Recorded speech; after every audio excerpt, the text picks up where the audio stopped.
కంచిపట్టు చీరల సామ్రాజ్యం తెలుగు ప్రజల షాపింగ్ ప్రపంచం వారాహి సిల్క్స్ కూకట్పల్లిలో ఏప్రిల్ 4న గొప్ప ప్రారంభం. ఎవరు బాగా ఇష్టమైన హీరోలు ధనరాజ్ కి? ఒకనొక టైంలో రామ్ బాగా సపోర్ట్ చేసేవాడని నేను విన్నా.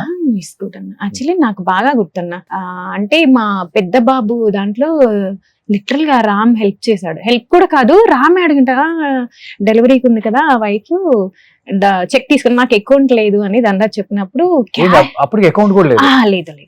సో అప్పుడు రామ్ డ్రైవర్ ని పంపించి 10,000 క్యాష్ డ్రా చేసి, అసలు ధనరాజ్ 10 అంటున్నాడు కానీ 10 కాదు 15 అనుకోవడం. ఇదేంటంటే యాక్చువల్లీ 1500 కూడా కాలేదు మా పెద్ద బాబుకి. అవే డబ్బులు మేము ఫంక్షన్ చేసాం 21 days. Okay, I think normal delivery 15,000 Ram పంపాడు డ్రైవర్ తో అంతే డెలివరీకి. అంటే లేవని కూడా కాదు, తనే అన్నాడు తీసుకొని వెళ్ళు దగ్గర ఉంటాయి, ఎందుకంటే ఎనీ టైం. అంటే అప్పట్లో సిచ్యువేషన్ మరీ మనం చిన్నపిల్లం కదన్నా, మనం తెలిసి తెలియక ఆ వయసులో పెళ్లి చేసుకుని ఇబ్బంది పడి, సో అలానే. కానీ 1500 కూడా ఖర్చు అవ్వలేదన్నా, నార్మల్ గవర్నమెంట్ దాంట్లో నార్మల్ గా. మళ్ళీ 2 hours లో ఇంటికి వచ్చేస్తాను నేను. రామ్ చూసారా? రామ్ వచ్చారు, సుకుమార్ గారు అప్పుడు దర్గాలో షూటింగ్ అవుతుంది, ఈ వీడిని తీసుకుని వెళ్ళారు, దీపుని సారీ సుక్కుని తీసుకుని వెళ్ళి చూపించి, అందుకే సుక్రామ్ అని పెట్టామండి. అంటే కొంతమందిని ఎంత ఉన్నా అన్న కొన్ని థింగ్స్ ఉంటాయి. సో కొంతమంది మా లైఫ్ లో ది బెస్ట్ ఉంటాయి. సో ఇప్పటికి రామ్ కి ధనరాజ్ గారికి సుకుమార్ గారిని డాడీ అని పిలుస్తాడు. డాడీ మంచి రాప ఉంటదన్న వాళ్ళిద్దరికి, బయటే చెప్పరుగా ఆ డాడీ ఇప్పటికీ స్టిల్ అలాగే ఉంటుంది. ఓకే, ఇంకెవరు ధనరాజ్ కి లిఫ్ట్ ఇచ్చి, అంటే నా ఫ్యామిలీ అనుకుని?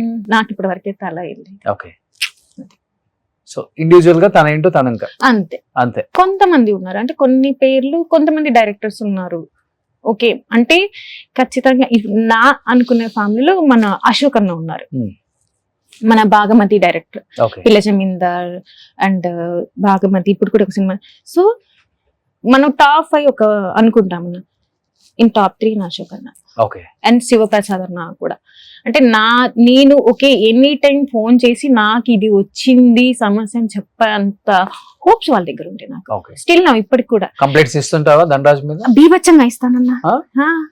నువ్వే హ్యాండిల్ చేసుకుంటావు కదా, మరి కంప్లైంట్స్ ఇవ్వడం ఎందుకు? అంటే కంప్లైంట్ అంటే మరి అసలు బేసిక్ గా అప్పట్లో టైమే తక్కువ, చెప్పిన టైంకి అటు ఇటు రాకపోతే కోపం వస్తుంది కదన్నా. బేసిక్ గా ఇప్పుడు అది ఆ పని నేను చేస్తున్నా, అప్పుడు తను చేశాడు అంతే. ఇద్దరులో ఎవరు అసలుకి బాగా డామినేషన్ ఇంట్లో? నువ్వా ధనరాజా? నేనే. ఎప్పటి నుంచి? ఫస్ట్ నుంచి కూడా? ఫస్ట్ నుంచి. మధ్యలో వచ్చిందా? లేదన్న, ఫస్ట్ నుంచి. అంటే నేనేం చేయాలో నాకు ఒక క్లారిటీ ఉందన్న, ఇది చేయాలి ఇది చేయకూడదు. చెప్పినప్పుడు తీసుకోవచ్చు, ఏమవుతుంది, హస్బెండే కదా.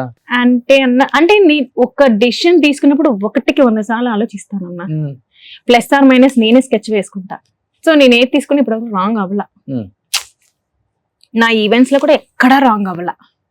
నేను దగ్గర ఒక 200+ ఈవెంట్స్ చేసి ఉంటానన్నా, ఎక్కడ కూడా 1 or 2 చిన్న ఏమన్నా -1% 2% తప్ప, అది కూడా 2 ఒకటేమో నాకు తెలియదు. యాక్చువల్లీ నార్త్ ఇండియన్ మ్యారేజ్ కి మన మ్యారేజ్ కి కొంచెం తేడా ఉంటది, చిన్నది 1%. అది నేను ఫీల్ అయిన తప్ప వాళ్ళు ఎక్కడా కూడా ఫీల్ అవ్వలేదు.